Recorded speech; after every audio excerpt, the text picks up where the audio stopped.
খুলনা মহানগরীতে বিয়ের প্রলোভন দেখিয়ে কলেজ ছাত্রীকে ধর্ষণের অভিযোগ উঠেছে। ধর্ষক পালিয়ে গেলেও পুলিশ তার সহযোগী হুমায়ুনকে আটক করেছে। এই ঘটনায় ওই কলেজ ছাত্রী খুলনা সদর থানায় মামলা দায়ের করেছেন। খুলনা সদর থানার ওসি হাওলাদার সানোয়ার হোসেন মাসুম বলেন, ধর্ষণের ঘটনায় ৩ জনকে আসামি করে থানায় মামলা দায়ের করা হয়েছে। এই ঘটনায় হুমায়ুন নামে একজনকে গ্রেপ্তার করা হয়েছে। গ্রেপ্তার হুমায়ুন মূল আসামি জ্যোতির বন্ধু এবং রূপসা স্ট্যান্ডার্ডের বাসিন্দা আব্দুল মজিদের ছেলে। ভিকটিম কলেজ ছাত্রী জানান, খুলনা জেলার একটি কলেজের দ্বাদশ শ্রেণীর শিক্ষার্থী তিনি। গত 2 মাস আগে খুলনা সিটি কর্পোরেশন মার্কেটে নগরীর সুলতান আহমেদ রোডের হুমায়ুন কবির হিমুর ছেলে জ্যোতির সাথে তার পরিচয় হয়। এরপর তাদের মধ্যে প্রেমালাপ শুরু হয়।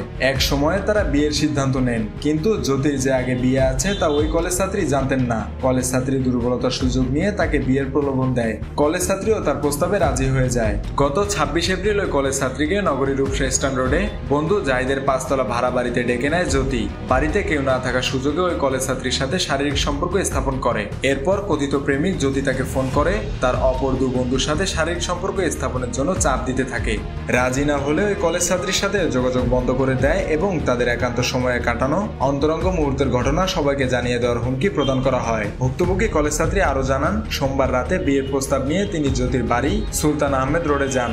সেখানে গেলে জ্যোতি তাকে রাস্তার উপর ফেলে শারীরিকভাবে নির্যাতন করে। ওই তরুণীর শরীরে বিভিন্ন স্থানে আঘাতের চিহ্ন রয়েছে। এছাড়া পরবর্তীতে এমন দাবি নিয়ে তাদের বাড়ির সামনে এলে তাকে হত্যার হুমকি দেয় জ্যোতি।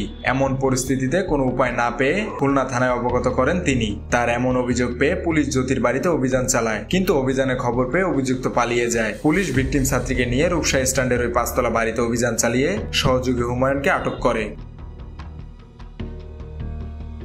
মেহেদী হাসান বাপ্পি, খুলনা গেজেট।